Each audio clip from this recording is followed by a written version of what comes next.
এজন্য দোস্ত, নওজোয়ান, প্রিয় ভাই, প্রিয় কিশোর, তোমার কথা তুমি ভাই। এই পৃথিবী এত ব্যস্ত এখন, একটা যৌক্তিক কথা মনে রাখবা, এই পৃথিবী এখন এত সাংঘাতিক ব্যস্ত, মানুষ উপার্জনের নেশা এত পাগল, মানুষ দুনিয়ার লোভে এত বেশি ব্যস্ত যে কারো হাতে কারো জন্য সময় নেই। তুমি যদি নষ্ট হইতে হইতে নারী দেখতে দেখতে, উলঙ্গ ছবি দেখতে দেখতে, অস্থির দৃশ্য দেখতে দেখতে পঞ্চা গইলা যদি গন্ধ শুনে তোমার কেউ টেনে ধরবে, এই সময় কারো আমি বলি কারো হাতে টাইম নেই, সবাই ব্যস্ত উপার্জনের নেশায়, দুনিয়া সাজাইবার। প্রত্যেকের টার্গেট বিল্ডিং 3 তলা করবে, প্রত্যেকের জমি কিনা অনেক বাকি, প্রত্যেকের ঘরের ফার্নিচার আরো বহু বাকি। বেটা সময় করো, তোমার লইয়া বইয়ে দাও,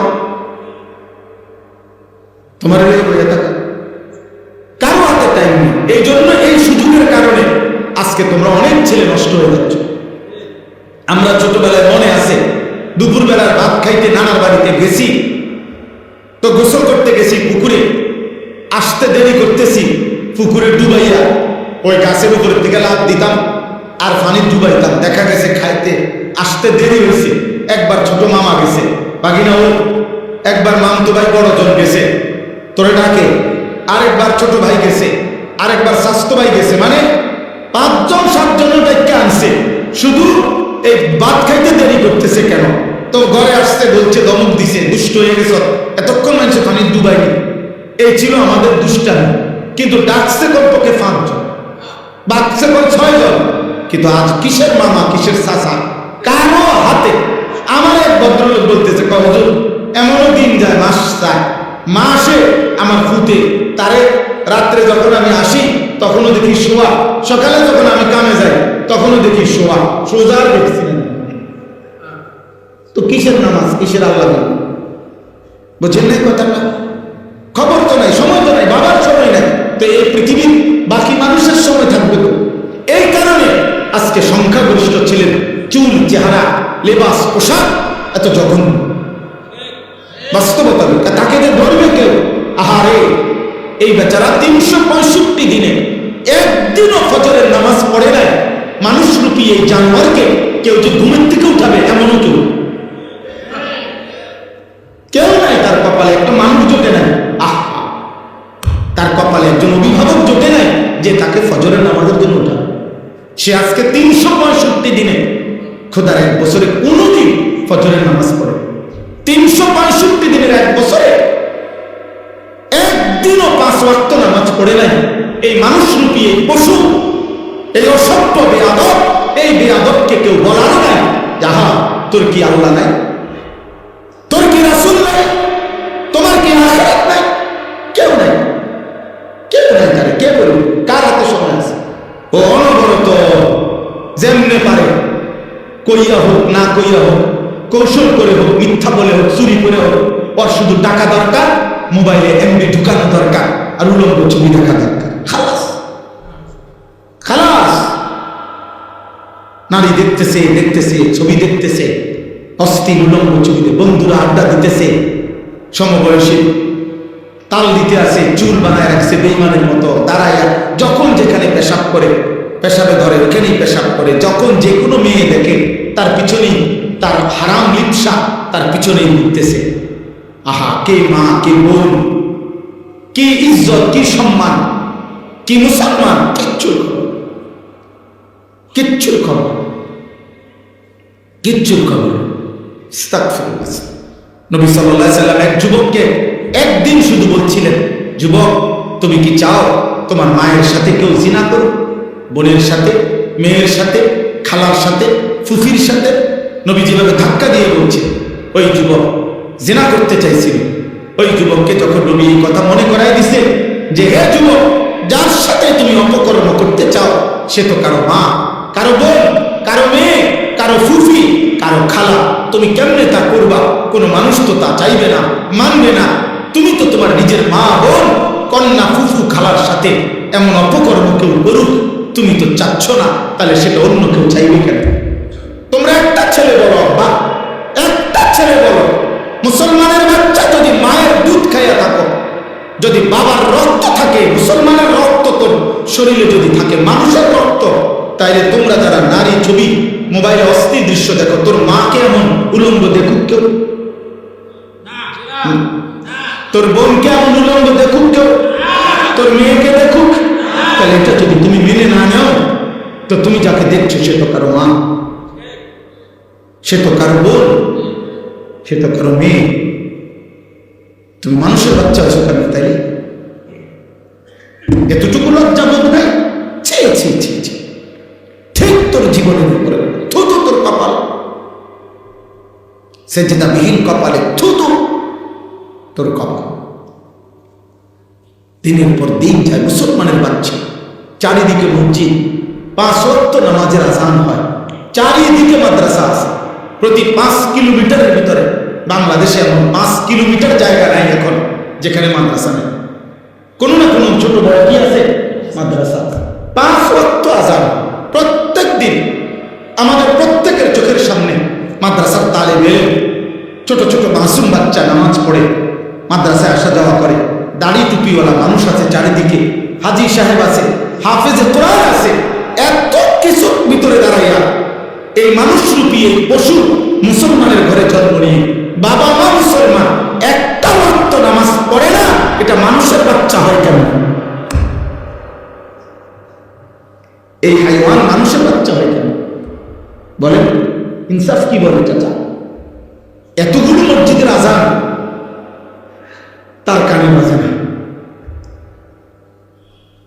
ছি ছি ছি ছি ছি বেটা, ঠিক তোর জীবনের উপরে। কত নারী দেখবি বেটা? এত নারী দিয়ে করবি কি আব্বা? এত নারী দিয়ে করবা কি? এত ছবি দেখে করবাটা কি? এক পুরুষের জন্য তো এত মহিলা দরকার নেই, যৌবনের চাহিদা পূরণের জন্য তো এত নারী দরকার নেই। ওই বেহায়ার অর্থকিত তোমার জন্য সাজে নাই, টাকার জন্য সাজছে। মোবাইলের নারী, ফেসবুকের নারী, ইউটিউবের নারী, টেলিভিশনের নারী, অথবা রাস্তার বেহায়া বেপর্দা কন্যা নারী মেয়ে, আল্লাহর কসম ও তো তোমার জন্য সাজে নাই, ও সবার জন্য সাজছে। ওর হিসাবে আমি সাজ্জা বাইরিলাম, এবার বুড়া বেড়া দেখুক, জোয়ান বেড়া দেখুক, লম্বা বেড়া দেখুক, বাচ্চা দেখুক, শিক্ষণ দেখুক, মোড়া তাজা দেখুক, যার মনে করে তার দেখুক, আমি হাঁটতে আসি, দেখতে থাকো দুনিয়া। তবে সে কি একক তোমার জন্য সাজছিল? তো তুমি বুঝো না, তুমি বুঝো না, সে তো টাকার জন্য সেজেছে। অতএব আখিরাতের ফিকির দরকার, আখিরাতের ফিকির দরকার। আমরা মুসলমান, ভুলে গেলে চলবে না। আমরা ইমানদার, আজ না হোক কাল এই আলো শেষ হবে আমার জীবনে, এই অন্ধকার শেষ হবে, রাত ভোর হবে, দিন অন্ধকার হবে, পৃথিবী থেকেই যাবে, আমি কবরে চলে যাব।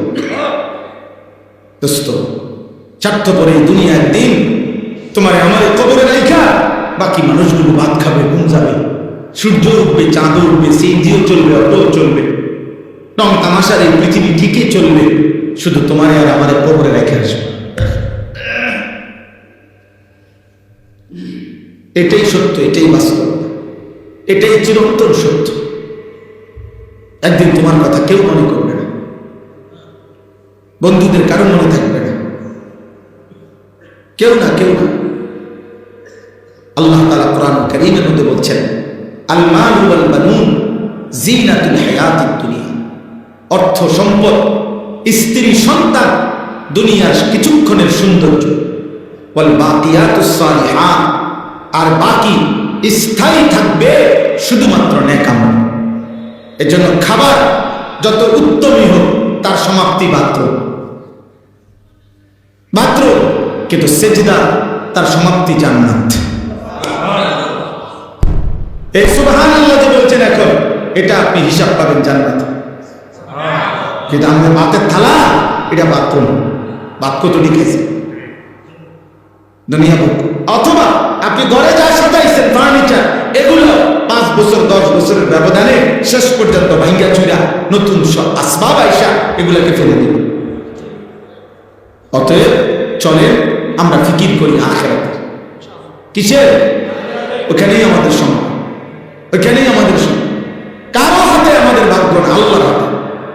12 তারিখ যারা নির্বাচিত হবে তাদের হাতে এই বাংলার জনগণের ভাগ্য না, বাংলার জনগণের ভাগ্য 12 তারিখও আল্লাহর হাতে, 11 তারিখও আল্লাহর হাতে, 13 তারিখও আল্লাহর হাতে। কার হাতে? সুখ আল্লাহর কাছ থেকে, দুঃখ আল্লাহর কাছ থেকে, শান্তি আল্লাহর কাছে, নিরাপত্তা আল্লাহর কাছে, স্বস্তি আল্লাহর কাছে, আল্লাহর কাছে। তিনি ভালো রাখলেই ভালো থাকা, তিনি ভালো না রাখলে ভালো থাকার সুযোগ। ভুল করো না, ভুল করো না। আমি অনুরোধ করলাম, অনেক ছেলে তোমরা বুঝতে চাচ্ছ না, কি করছো না করছো তোমরাই জানো। কেন হাসো, কেন নাচো, কি চুল রাখছো, কি নারী দেখতেছো, কি মজা পাইছো? আরে ভাইয়া, নিজের হিসাব মিলাও, দিবানিশির হিসাব মিলাও। ওই দেখেন, ওরা এখানে দেখেন ফাইজলামি করতেছে, দেখেন এই যে দেখেন, দেখছেন এই যে, না না এই তো জীবন, কোনো অভিভাবক নাই যে। মূল বিষয়টাই মানে নিয়ন্ত্রণে অভিভাবক থাকতে হয়, কেউ ধরতে হয় তাকে। মানুষকে সাবধান মনে রাখবে, গরু ছাগলের বাচ্চা এমনি এমনি বড় হয়, কারণ তার কোনো তারবিয়ত লাগে না, তার কোনো আখলাক চরিত্রের কিছু নেই। কিন্তু মানুষ এমনি এমনি হয় না, কসম খোদা। মানুষকে কেউ গড়তে হয়, গড়তে হয়, গড়তে হয়। এমনকি কিতাবে আছে যে কোন বই একটা উত্তম কথাওয়ালা, নীতিবাক্যওয়ালা যদি বই তাকে দিয়ে দেওয়া হয়, এই বই মানুষ গড়তে পারে না, মানুষ মানুষ গড়ে। জীবন্ত মানুষ তাকে ধরতে হয়। আমার একবারের চুল আমার বড় ভাই 3 বারও কাটাইছে, আবার যাও সেলুনি, সমান হয়েছে না, আবার আইসি না হয়েছে না, আবার যাও। পাঞ্জাবি কিনছি এমব্রয়ডারিওয়ালা, বড় ভাইটাই না ছিঁড়া ফালাই দিছে, যে না এটা গান করতে। ফুলওয়ালা একটা টুপি মাথায় দিছি, আব্বা ফালাই দিছে, বলছে না ঠিক আছে, আমি জীবনে কোনোদিন সাদা টুপি ছাড়া পড়ি নাই, অন্য টুপি কিনতাম। কেউ ধরতে হয়, কেউ টেনে ধরতে হয়, টেনে ধরতে। আমার একজন আপনজন ওই ছোট্ট একটা টেলিভিশন কিনে আনছিল আরো আগে, ক্রিকেট বিশ্বকাপ দেখতে। আমি দেখছি, হেঁটে মাত্র বালিশের তলে এটা থুইছে, থুইয়া কই জানি গেছে, এরপর এটা ভাঙ্গিয়া গুড়া করে পাউডার বানাইছে, একটা গুড়া গুড়া করে একটা পলিথিন করে তে আইসে আর কইছে দর হালাই দিয়া। হেঁটে ধরে দেখে বুঝছি কার জিনিস, আর জীবনে ধরে নেই। সোজা কথা, সোজা কথা, কেউ ধরতে হয়।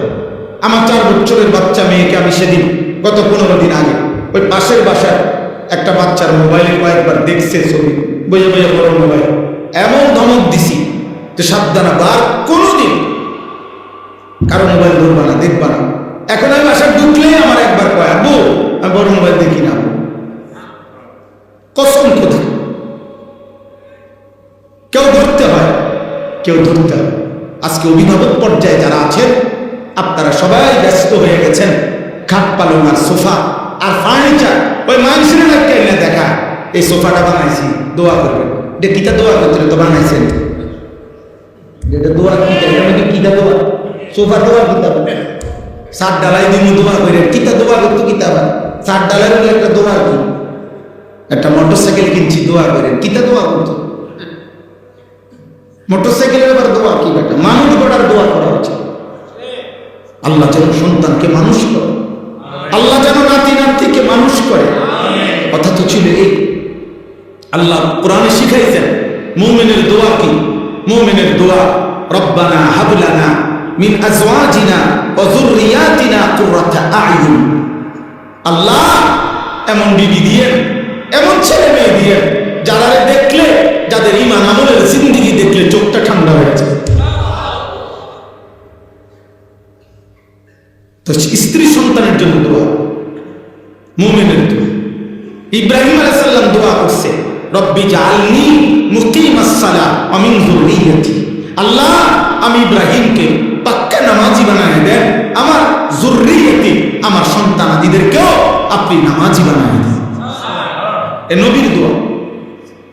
ইব্রাহিম আলাইহিস সালাম ইসমাঈল এবং হাজেরা স্ত্রী মেয়ে ছেলেকে মরুভূমিতে আল্লাহর ঘরের কাছে একাকী যেদিন রেখে আসছেন, চারিদিকে 1000 মাইলের ভিতরে এক ফোঁটা পানি নাই, গাছ নাই, মানুষ নাই, বেঁচে থাকার কোনো উপকরণ ছিল না, কোনো কিছু নাই বাঁচার।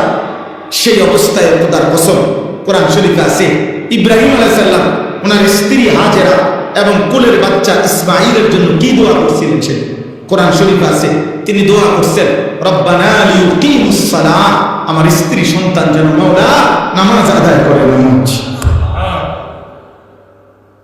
সেদিন হচ্ছে যেদিন এক ফোঁটা বাঁচার কোনো উপকরণ ছিল, ঘর নাই, বাড়ি নাই, পানি নাই, খাদ্য নাই, খাবার নাই, মানুষ নাই, জনপ্রাণী। আর আপনার তো সব আছে, আল্লাহ তো আপনার উপার্জন দিচ্ছেন, জমি দিচ্ছেন, আপনি তো আপনার বাবার থেকে জমি পাইছেন, আপনি তো আয় রোজগার কম বেশি করতেছেন, একটু টানা হেসরা তো থাকবেই। 1000 কোটি টাকার মালিকেরও তো টানা হেসরা আছে। হ্যাঁ, আপনার ছেলেটা নামাজ পড়ে না, আপনার কোনো দায়িত্ব নেই। আপনার স্ত্রী পর্দা করে না, আপনার কোনো দায়িত্ব নেই। আপনার মেয়েটা পর্দা করে না, আপনার কোনো দায়িত্ব নেই। এমন আপনার মেয়ে প্রতিনিয়ত একটা ছেলের সাথে হারাম সম্পর্ক করবে, ছি ছি ছি, তো বেগায়রত মানুষের কাজ, আত্মসম্মান আত্মমর্যাদাহীন মানুষের কাজ এটা, যার লজ্জা শরম বলতে কিছু নেই। আল্লাহ আমাদেরকে হায়া দান করে। রমজান সামনে ভাই, এবার আমি আমার কথার সমাপ্তির দিকে যাইতে চাই। আমি আর দেরি করবো না, এই অল্পই কথা আমি বললাম আপনাদেরকে, ছেলেরা বাপ তোমাদেরকে, দোস্ত কোনো জনপ্রিয়তায় কিচ্ছু আসে যায়। আমাকে 1 কোটি মানুষ চিনল, আমার কবরের আযাব মাফ হবে না। আমি ঠিক 21 বছর আগে যেই পাঞ্জাবি পরতাম, এখনো সেই পাঞ্জাবি আগের মতোই চলি। অতএব এতে কিচ্ছু আসে যায় না, জনপ্রিয়তায় কিচ্ছু আসে যায় না। আখিরাত দরকার, আখিরাত। আল্লাহ যেন আপনাদেরকেও মাফ করে, আল্লাহ যেন আমাকেও মাফ করে। দোস্ত আখিরাত বড় জিনিস, ওয়াল আখিরাতু খায়রুন ওয়া আবকা। আল্লাহ তাআলা বান্দাকে আখিরাত দিতে চায়, জান্নাত দিতে চায়, মাফ করতে চায়। কোরআন কারীমে আল্লাহ তাআলা বলছে, বান্দা 11টা মাস আমি টানা তোমার কাছে বলেছি ইত্তাকুল্লাহ ইত্তাকুল্লাহ ইত্তাকুল্লাহ, ইয়া আইয়ুহাল্লাযীনা আমানু ইত্তাকুল্লাহ, হে ঈমানদারগণ ইত্তাকুল্লাহ, আল্লাহকে ভয় করো, আল্লাহকে ভয় করো, আল্লাহকে ভয় করো, আল্লাহকে ভয় করো। কোরআন শরীফে এই কথাটা বারবার আছে, ইত্তাকুল্লাহ, ওমান ইয়াত্তাকিল্লাহ ইন তাত্তাকুল্লাহ লাআল্লাহুম ইয়াত্তাকুন, লাআল্লাকুম তাত্তাকুন, ইয়া আইয়ুহান নবী ইত্তাকিল্লাহ, ইয়া আইয়ুহান নাস ইত্তাকু রাব্বাকুম। এই বারবার আছে, আল্লাহকে ভয় করো, আল্লাহকে ভয় করো, আল্লাহকে ভয় করো। আল্লাহকে ভয় করো মানে কি? গুনাহ ছেড়ে দাও। আল্লাহকে ভয় করো মানে কি? আদেশ পালন করো। এই 2 কথাই আল্লাহকে ভয় করো। আল্লাহকে ভয় করা মানে গুনাহ ছেড়ে দাও, আল্লাহকে ভয় করা মানে আদেশ পালন, গুনাহ বর্জন, আদেশ পালন। বলেন তো কি কইছি? এটাকে কি বলে? আল্লাহর ভয়। এটাকে কি বলে? আর আরবিতে বলে তাকওয়া। আরবিতে বলে কি?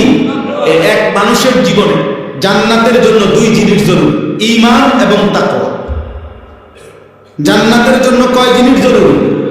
ঈমান এবং তাকওয়া। বলেন ঈমান এবং তাকওয়া। ঈমান আপনারা বোঝেন যে কালেমার উপরে পূর্ণ কলিজা দিয়া বিশ্বাস করা, জবানে উচ্চারণ করা, সারা অঙ্গে সেটা বাস্তবায়নের চেষ্টা করা, এটা ঈমান।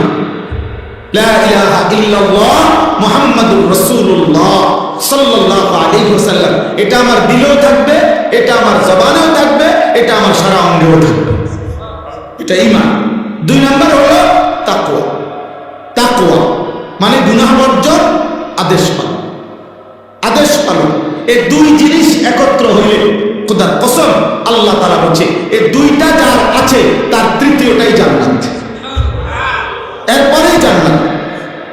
ওয়াইদ্দাত লিল মুত্তাকিন, আল্লাহ বলেন জান্নাত বানানোই হয়েছে মুত্তাকিদের জন্য। কাদের জন্য বলে? মুত্তাকিদের জন্য, মুত্তাকিদের জন্য। তো আল্লাহ তাআলা এই জন্য কোরআনে আল্লাহ বলছে, বান্দা খামখেয়ালি করো, কেউ যদি পাত্তা না দেয় তো তুমি মুমিন, তুমি গুরুত্ব দাও, তুমি ভুল করো, তুমি তো কালেমা মানো, তুমি তো বলতেছো তুমি মুসলমান। আরে ভাইয়া তোমরা ছেলেরা, বাবা এই কিশোর নওজোয়ান আব্বা, তোমরা কও তোমরা মুসলমান কিনা? তুমি এ কথা পরিচয় দিতে সন্তুষ্ট? বলো না ভাই, বলো না। তাইলে নামাজ পড়ো না কেন? বলো না আব্বা। তাহলে তুমি তো নিজে এই পরিচয়ে লজ্জিত, তুমি এটা ছেড়ে দাও না কেন? বলো না ভাই, তুমি যদি মনে করো তুমি মুসলমান, তো রাসূলুল্লাহ সাল্লাল্লাহু আলাইহি সাল্লামের চুল, চেহারা, লিবাস, পোশাক, নবীজির তোমার পছন্দ হবে না কেন? বলে। আর নবীজি সাল্লাল্লাহু আলাইহি সাল্লামের অনুসরণবিহীন সুপারিশ কেন মিলবে? কেমনে মিলবে? সুপারিশের কোনো নিয়ম কানুন নাই। নবীজি সাল্লাল্লাহু আলাইহি সাল্লাম এই পৃথিবীর একটা সামান্যতম যদি কেউ সুপারিশ করে, সে কি আগে কোনো কথা শুনে না যে কি বলবো, আপনি কি করছেন, কেমনে করতে হইব, কোনো কাগজপত্র আছে কিনা, কিছুই দেখে না। তো রাসূলুল্লাহ সাল্লাল্লাহু আলাইহি সাল্লাম তিনি আপনাকে জাহান্নাম থেকে জান্নাতের সুপারিশ করবেন, কোনো কাগজপত্র দেখবে না, কিচ্ছু বলবে না।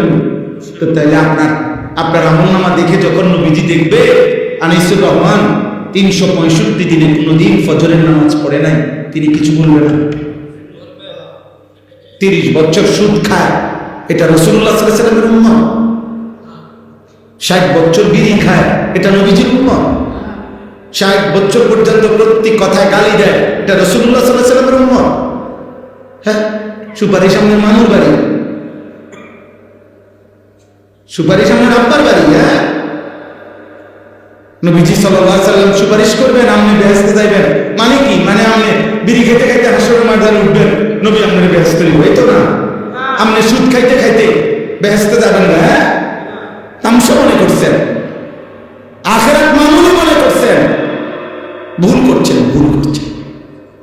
বাকি কথা হলো আল্লাহ তাআলা বলে, বান্দা 11টি মাস আমি তোমারে বলছিলাম গুনাহ ছাড়ো, গুনাহ ছাড়ো, নেকি করো। ঠিক আছে বান্দা, 11 মাস তুমি গুরুত্ব দাও না, তোমার ভুল হয়েছে, দাও, তোমার ভ্রান্তি হয়েছে। বাকি তুমি যদি মনে করো যে তোমার ভুল হয়েছে, কমতি, ঘাটতি বেশি, গুনাহ বেশি, তো ঠিক আছে বান্দা, এক কাজ করো, তুমি একটু ঘুরে দাঁড়াও, আমি আল্লাহ তোমারে যাও সব বাদ দিলাম। 11 মাস বাদ দিয়া আমি আল্লাহ তোমাকে একটা মাস, আইয়ামাম মা'দুদাত, গুনাহ 1 মাস, 30 দিন অথবা 29 দিন, 31 দিন লাগবে না, 32 দিনও লাগবে না, কথাই 30 অথবা 29 দিনের একটা মাস আমি তোমাকে দিলাম, মাহে রমজান। এই একটি মাস রমজান তুমি আল্লাহর ওয়াস্তে আমার কথাটা শুনো বান্দা, তুমি গুনাহটা ছাড়ো, আমার ইবাদত করো। আমি আল্লাহ ওয়াদা দিলাম 30 দিনে গুনাহমুক্ত যদি চেষ্টা করো, আমার ইবাদত পালন করো, 30 দিনেই তোমার আমি মুত্তাকি বানিয়ে জান্নাতি বানিয়ে দেব। চলো বান্দা, আমি আর কি করতাম? একটা ভাই বলে, আল্লাহ নবী হাসরের দিন বলে, বান্দা আমি রমজান দিয়েছিলাম তোমারে জান্নাত দেওয়ার জন্য, আমি শবে কদর দিয়েছিলাম তোমারে জান্নাত দেওয়ার জন্য, আমি শবে বরাত দিয়েছিলাম তোমারে জান্নাত দেওয়ার জন্য, আমি জুমার রাত দিয়েছিলাম তোমারে জান্নাত দেওয়ার জন্য, আমি জিলহজ মাসের 9 রাত দিয়েছিলাম তোমারে জান্নাত দেওয়ার জন্য, আমি আরাফার ময়দান দিয়েছিলাম তোমারে জান্নাত দেওয়ার জন্য। আমি আল্লাহ কত ভাবে চেষ্টা করছি বান্দা তোমারে যেন জান্নাত দিতে চাই, তোমারে যেন জান্নাত দিতে চাই। আমার নবীর কত চোখের পানি ফেলাইলাম। 23 বছর আমি আল্লাহ কোরআন নাজিল করে বললাম, এত আউলিয়া, এত পীর, এত বুজুর্গ, এত আলেম, এত ইমাম দিয়া তোমার কাছে বলাইলাম, আমি আর কি করতাম বান্দা তোমারে জান্নাতের জন্য?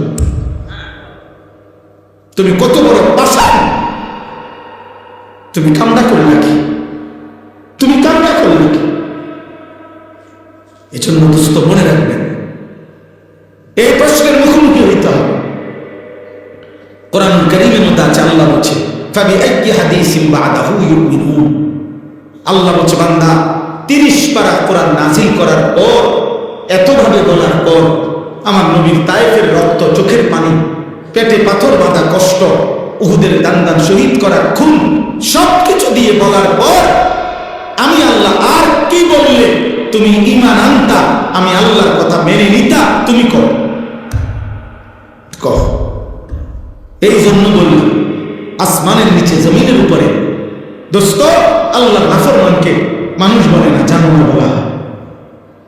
এজন্য কোরআন বারবার বলছে, নাফরমান মূলত কাল আনআম, পাপী, নাফরমান, বেঈমান, মুশরিক, কবিরা গুনাহ, প্রতিনিয়ত যারা গুনার প্রতিযোগিতা করে, প্রতিদিন চুরি করে, প্রতিদিন ওজনে কম দেয়, প্রতিদিন মিথ্যা বলে, প্রতিদিন সুদ খায়, নিয়মিত বিড়ি সিগারেট খায়, কথায় কথায় গালি দেয়, প্রতিদিন রঙিন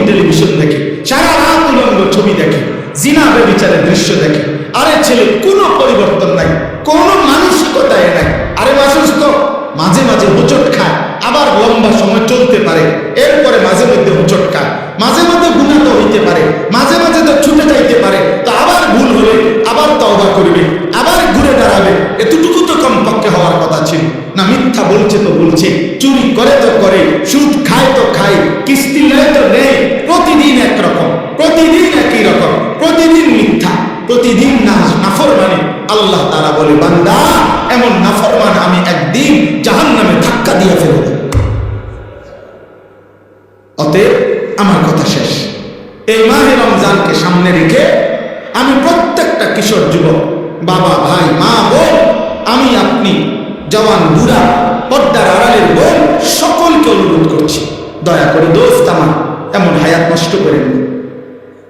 প্রিয় ভাই, নষ্ট হইও না, আব্বা নষ্ট হইও না, কেউ মনে রাখবে না রে বাপ। আবারও বলছি, এমন সুন্দর জীবন নষ্ট করো না, দয়া করে নষ্ট করো না। এমন হায়াত নষ্ট, রমজানকে সামনে রেখে প্রস্তুতি নেন। রমজান মাসে আল্লাহ তাআলা বলছে, বান্দা আমি তোমার জান্নাত দিতে চাই, এই জন্য আমি ফেরেশতাদেরকে বলে দিছি সেজদা দিবে একটা, লিখবা 70টা। কয়টা? শুধু 70টা না, না না না, জানেন না তো আপনারা, হাদিসের মধ্যে আছে, নবীজি সাল্লাল্লাহু আলাইহি ওয়াসাল্লাম বলছেন, এই ফেরেশতা রমজান মাসের নেক আমলে 70 লিখবার আগে আবার জিগা আল্লাহ 70 লিখতাম না। আল্লাহ তাআলা বান্দার দিকে আবার তাকায়, বান্দার ইখলাস, তাকওয়া, বান্দার আমল যতটা সুন্দর হয়, তা আল্লাহ তাআলা বলে, না 700 লেখো, 7000 লেখো, 70,000 লেখো, 7 লক্ষ লেখো, 70 লক্ষ লেখো, 7 কোটি লেখো, 70 কোটি লেখো, 70,000 কোটি লেখো। খোদার কসম, কারো কারো বেলায় মহান আল্লাহ বলে, ফেরেশতা আমার বান্দার এই সেজদার বিনিময় তুমি লেখো না, আমি লিখবো, আমি লিখবো। এর নাম রমজান। এর নাম কি? রমজান। এক এক সেকেন্ড হীরা মণি মুক্তার দামে দাম, এক এক সেকেন্ড হাজার, 10টা দুনিয়া না, 100টা দুনিয়ার চাইতে বেশি না। এমন রমজান প্রত্যাখ্যান করো না, এমন রমজান নষ্ট করে দিও না। শুধু উপাস থাকা না, গুণামুক্ত থাকা, গুণামুক্ত থাকা। আল্লাহ বলছে, তোমার বিবেকের জন্য আমি দেখাইছি বান্দা, ভাত খাওয়ার অনুমতি ছিল, পানি পান করা হালাল, হালাল স্ত্রীর সাথে মিলিত হওয়া হালাল, আমি এই হালাল জিনিস বন্ধ করে দিছি, তাহলে হারাম কেমনি করবো? যেখানে হালাল খাওয়ার নিষেধ, সেখানে মিথ্যা কেমনে বলা যাবে? সেখানে ওজনে কেমনে কম দেয়? সেখানে নারী কেমনে দেখে? সেখানে নাটক সিনেমা কেমনে দেখে? বলে আল্লাহ আমাদেরকে বুঝ দান করে, আল্লাহ তাআলা আমাদের সবাইকে কবুল করে। আমরা চেষ্টা করবো তো ইনশাআল্লাহ। প্রিয় ভাই, আখিরাতের কথা মনে করবো তো ইনশাআল্লাহ।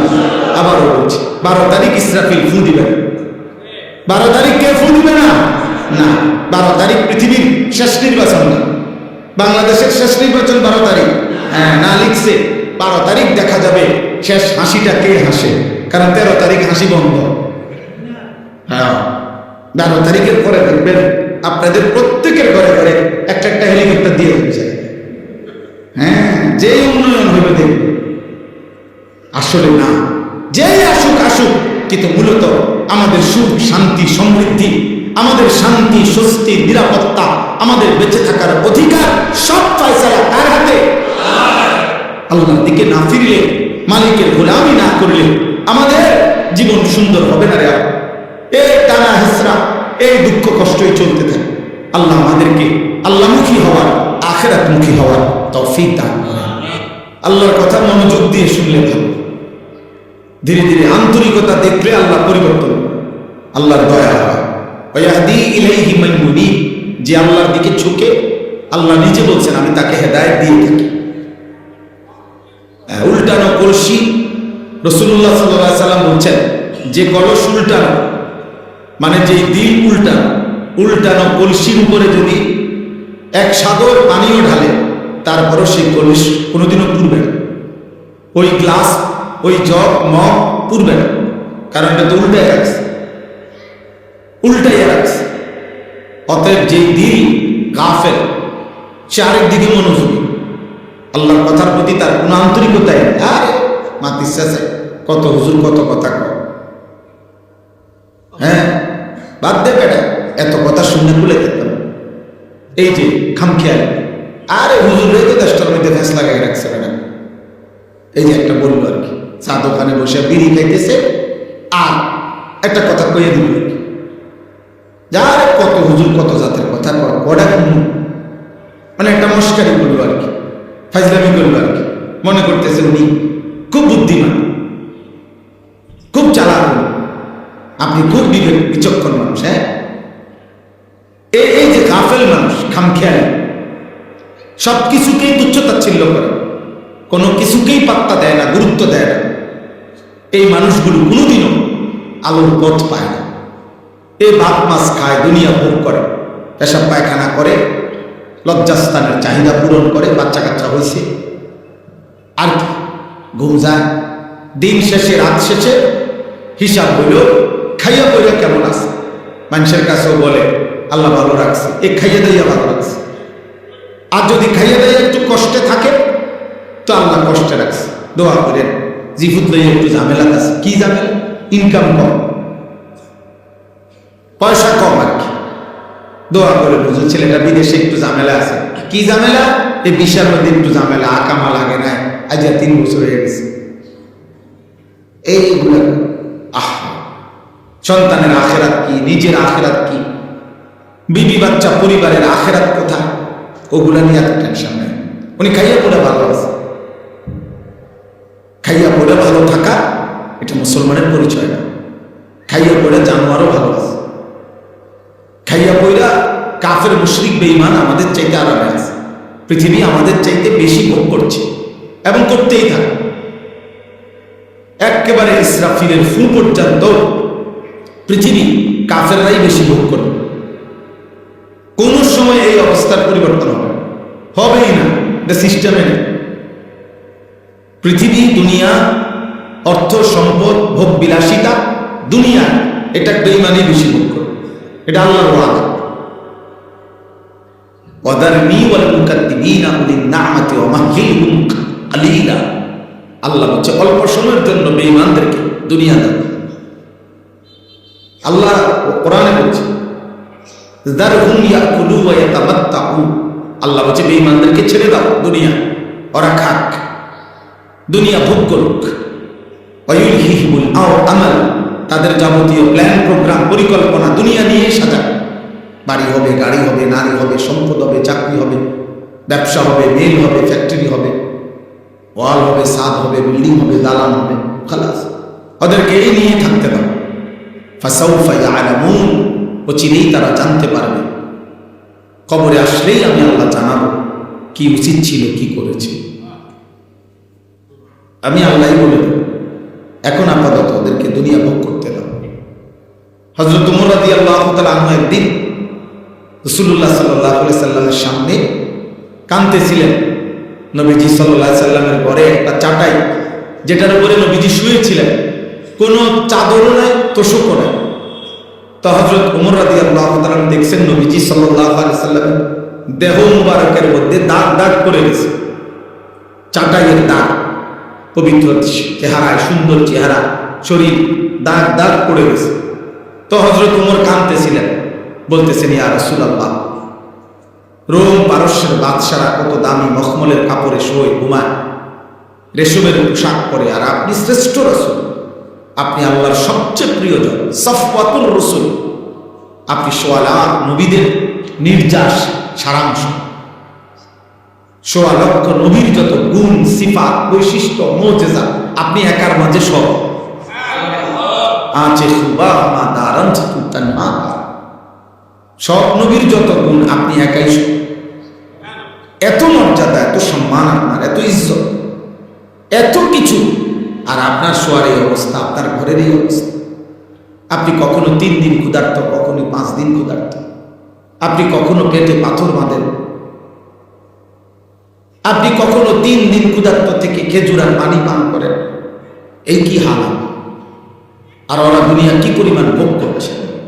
এই ওইখানে আছে হাদিসে নবী সাল্লাল্লাহু আলাইহি সাল্লাম তখন মুচকি হাসি দিয়েছেন, মুচকি হাসি দিয়ে বলছেন, আমা তারবা আন্না লানাল আখিরাহ দুনিয়া।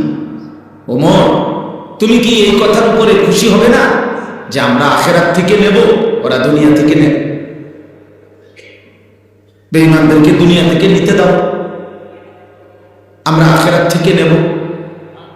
হযরত ওমর রাদিয়াল্লাহু তাআলা চোখের পানি মুছে তখন বলছেন, ওয়াল্লাহি ইন্নী লারাদি ইয়া রাসূলুল্লাহ, হে আল্লাহর রাসূল, আল্লাহর কসম, আমি এতেই রাজি আখিরাত থেকে নেব দুনিয়া থেকে। আখিরাত থেকে। এজন্য ইমানদারকে বোকা ভাবতে নেয়, নামাজি মানুষকে বোকা ভাবতে নেয়, কোন আলেমে দ্বীনকে বোকা ভাবতে নেয়। এটা বোঝা দরকার, এটা বোঝা উচিত আপনার।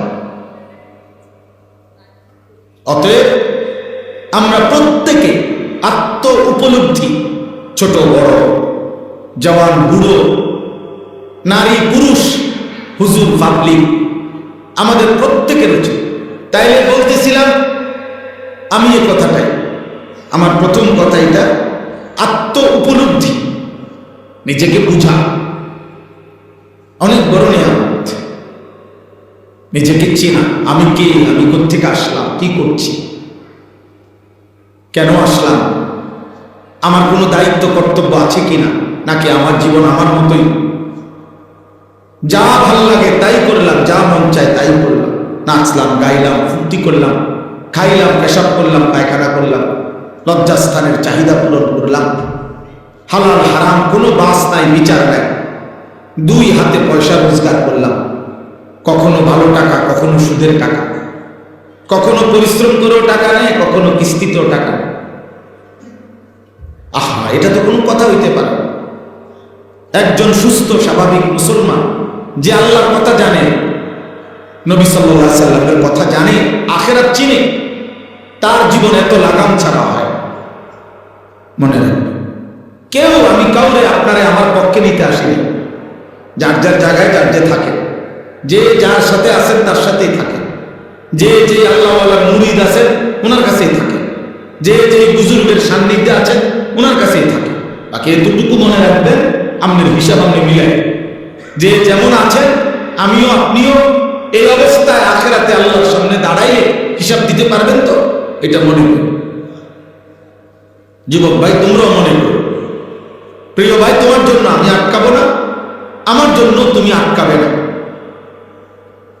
আপনারা এই ছেলেগুলোকে বসতে দেন, ওইখানে বসতে, ফাঁকে ফাঁকে আবার ডিস্টার্ব করছেন কেন? এই বাবা, তোমরা এখানে বসো, ওই এনেই বসো, বসো আব্বা, এনেই বসো। হ্যাঁ, মাশাআল্লাহ, একখান দিয়ে বসে শুনলেই তো।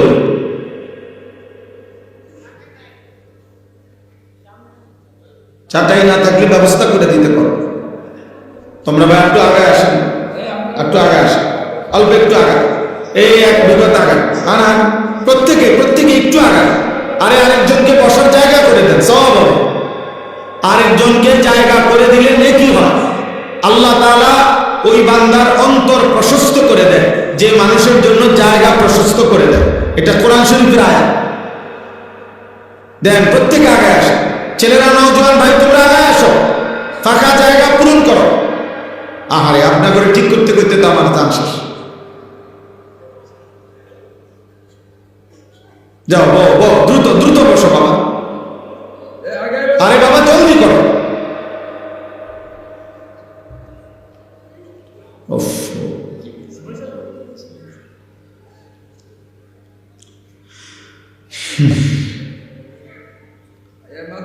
মাশাআল্লাহ। তাহলে আমি এই কথাটাই বললাম যে আমরা প্রত্যেকে আত্ম উপলব্ধি দরকার। যে কয়জনে বুঝছেন, এই কয়জনে, আমাদের কোনো আফসোস নাই, কেউ শুনলো না, কোনো অসুবিধা নেই। একটা সহজ কথা হলো, দায়ী যারা, মানুষকে যারা আল্লাহর দিকে ডাকে, তাদের কোনো শব্দ লস নাই, লস নাই। আর কি বলে, হুজুর আপনি 30 বছর ওয়াজ করছেন, একজন মানুষের পরিবর্তন হয় না, খোদার কসম, এরপরও কোনো লস নাই। কারণ আমার কয়জন বদলাইছে এটার হিসাবে নেই কিনা, আমি বলছি কিনা এটার হিসাবে নেই, এটার হিসাবে। এই জন্য এটাতে কোনো লসের কিছু নেই, এলে লাভই লাভ, বলতে পারলেই লাভ। আল্লাহর কথা বলতে পারলেই লাভ। ওমা আকসারুন নাস ওয়ালাউ হাওয়াস্তা বিমুমিনিন, আল্লাহ নবীজিকে বলছে সাল্লাল্লাহু আলাইহি ওয়াসাল্লাম, আপনি যদি প্রচন্ড চান তবুও সব লোক, অধিকাংশ লোক মুমিন হবে না। নবীজিকে আল্লাহ বলে দিয়েছে, আপনি মক্কার গলিতে গলিতে যদি চিৎকার করেন, আহাজারি করেন, গড়াগড়ি করেন, তারপরও বন্ধু অধিকাংশ লোক মুমিন হবে না। এই কথা মাথায় রেখেই আপনাকে বলতে হবে।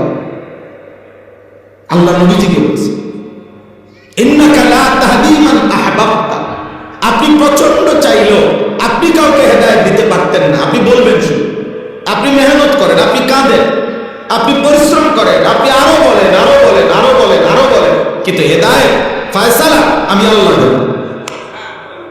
কে দেবেন? এই জন্য নবী সাল্লাল্লাহু আলাইহি সাল্লামের দাওয়াতে বহু লোক কালেমা পড়ছে, কিন্তু নবীজির দাওয়াতের পরেও আবু তালেব কালেমা পড়েন। তাহলে ফয়সালা কার? আল্লাহ। নবীজির হাতে ফয়সালা থাকলে আবু তালেবও কি পড়তো? কালেমা। ইব্রাহিম আলাইহিস সালামের দাওয়াতে অনেক লোক কালেমা গ্রহণ করছে, কিন্তু ওনার আব্বা আজর কালেমা গ্রহণ করেন। ফয়সালা কার হাতে? আল্লাহ। নূহ আলাইহিস সালামের দাওয়াতে অনেক লোক কালেমা গ্রহণ করছে, কিন্তু ওনার ছেলে কেনান কালেমা গ্রহণ করে না। তাহলে ফয়সালা কার হাতে? আল্লাহর হাতে।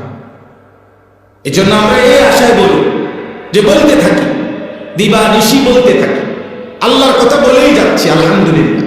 পরিবর্তন, সংশোধন, জীবন বদলানো সবটাই মালিকের হাতে। ফয়সালা কার হাতে? আল্লাহর হাতে, আমাদের কারো হাতে। কোন পীর, বুজুর্গ, আউলিয়া, আলেম, উলামা, ইমাম, খতিব, ওয়াইজ, বক্তা না। একের কোন বক্তার ওয়াজ শ্রোতা 10 কোটি হয়েছে, 1 কোটি শ্রোতা দাঁড়াইছে, তারপরও এটা কোনো হেদায়েতের মাপকাঠি না। নবীজি সাল্লাল্লাহু আলাইহি সাল্লামের চাইতে শ্রেষ্ঠতম কেউ আছে? তো তিনি বলার পরেও তো কালেমা গ্রহণ করেন। নবীজি সাল্লাল্লাহু আলাইহি সাল্লাম যত লোককে কালেমার দাওয়াত দিছে, প্রত্যেকে ঈমান আনছে। তো যে ঈমান আনে নাই তারে নবী বলে না, তাকে নবী বুঝাইতে পারে নাই, তার কাছে নবীজি সর্বোচ্চ আন্তরিকতা নিয়ে বলে না, বলছি। কিন্তু ফয়সালা কার কাছে? মূলত